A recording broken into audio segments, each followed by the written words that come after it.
tingkat kesulitannya itu ya hampir nggak ada. Itu aja. Bang, di saat habis tadi nonton di Kamel, melihatnya seperti apa Bang tadi? Gimana? Filmnya seperti apa Bang? Ya itu tadi balik lagi kembali ke masalah yang saya suka adalah dengan peran-perannya yang dulu pernah saya tahu ini hampir masih tetap ada. Jadi kalau buat saya secara pribadi kayak mimpi gitu. Sekalipun emang itu bukannya wujud aslinya, tapi kita ngelihatnya kayak beneran aja adanya. Sekalipun memang ini lebih ke konsepnya lebih ke anak-anak.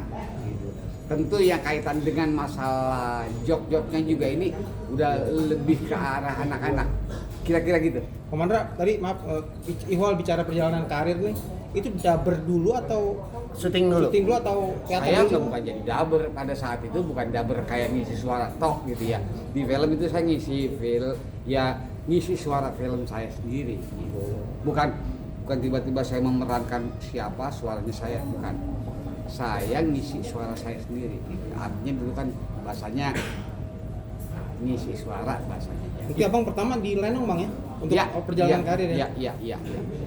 Dari situ terus tahun 75 pertama kali saya main TV. Tahun itu muncul pertama kali. Nah muncul pertama di film saya tahun 78. Jadi di film 8.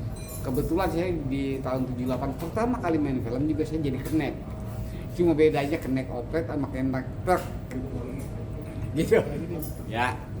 Kenangan khusus sendiri nggak sih Bang? Mungkin sebelumnya apakah ketemu sama Rono Kasino Indra pada zaman? Oh ya, kalau sekitar tahun 80-an dulu saya kadang-kadang suka manggung. Dulu kan ada bahasa kata kalau manggung ada gabungan. Nah, kadang-kadang kalau dia acara lawakannya saya dulu kan disebutnya yang suka nari-nari itu. Mungkin kalau orang dulu tahu saya itu zaman TVRI saya suka nari. Nah itu ada salah satu acara saya nari sambil lawakan, nanti lawakannya dia. Jadi kasarnya kalaupun nggak satu film zaman itu suka ketemu. Bang Mandra, dengan kehadiran pelawak-pelawak junior saat ini menjadi ancaman nggak sih untuk? Wah, agak malah bangga saya karena memang itu bisa lestari terus. Bahkan yang namanya kreativitasnya juga kalau dibanding era dulu kan sekarang udah bisa lebih leluasa dan lebih punya kebebasan. Kalau dulu zaman saya lawak ya mungkin boleh jujur amat sangat terbatas. Apalagi kalau udah bicara masalah tampil kita di beberapa tempat yang sifatnya protokoler. Nah, aduh, capek dah, sakit gigi itu sebenarnya. Nah, artinya jangan sampai nyinggung, jangan sampai kesinggung, jangan sampai ngeritik, jangan sampai terkritik. Nah itu amat sangat wanti-wanti. Artinya ruang kebebasannya juga amat sangat terbatas. Tapi di era sekarang kan nggak ada urusan gitu, kira-kira gitu. Ada kenangan pernah dibungkam masih Bang? Oke, waktu ngelawak bareng Bang Benyamin di depan presiden?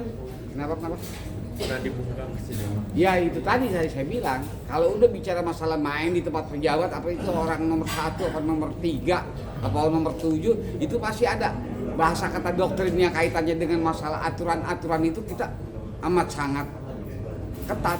Kadang-kadang itu 2 bulan sebelumnya juga kita udah banyak banget titipan. Karena waktunya muncul kita tampil, kok bingung lawak apaan ini. Ada ancaman nggak sih Bang? Ya, kagak alamin aja ya. Tapi kalau teguran Ada diapain nggak sih betul gimana waktu itu? Ya apa-apain sih kagak, artinya di blacklist itu pasti gitu. Gitu. Tapi itu akhirnya buat bikin Bang Mandra harus nahan diri ya untuk melawak di masa itu. Ya di era ini bukan dalam arti harus nawahan diri, ya mungkin hampir semuanya juga punya aturan seperti itu. Karena memang nggak bisa lari dari itu. Ya, jadi kalau udah bicara ini, bahkan saya pernah nggak mau tampil aja didatengin yang hijau.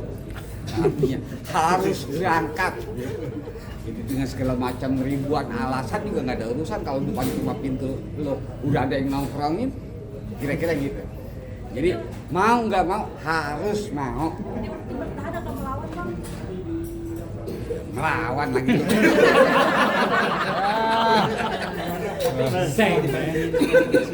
Hari ini Pak Mandra melihatnya lebih bebas gitu, lebih leluasa. Ya itu tadi balik lagi dengan kesempatan pelawak-pelawak anak-anak yang baru-baru juga. Jadi ya lebih luas, lebih gamblang, lebih ruang geraknya lebih bebas, secara kreativitas juga lebih maju. Itu aja. Bang, sedikit tadi kan Pak Ade bilang ada di map kuning. Kalau Bang Mandra sempat dibilang nggak ada di map merah atau map kuning? Enggak, ditakut-takutin iya. Takut-takutin gimana Bang Nah, Mandra? gimana? Hah? Ditakutin gimana Bang Ya Mandra? iya itu tadi doktrin, nggak boleh begini ya, nggak boleh begini ya, awas lo. Nyong ngomong kumisnya gede. Oke, boleh Bang Mandra Dok. promoin dulu Promo film, promoin filmnya. Saksiin tanggal berapa? Ya intinya buat film Warkop yang sekarang ini, karena ada saya juga amat sangat bangga. Mudah-mudahan semua yang hadir yang bisa menyaksikan di beberapa media ini, jangan lupa pada tanggalnya nonton. Karena terus terang aja mungkin yang tua udah nggak bakal bisa ini, dia secara tidak langsung yang tua-tua di era dulu bisa memperkenalkan anak-anaknya yang masih pada muda. Nih dulu pernah ada ini, gitu. Kira-kira gitu dah. Terima kasih, mudah-mudahan film yang sekarang ini tambah sukses. Terima kasih. Terima kasih Bang Lukan. Foto dulu Bang.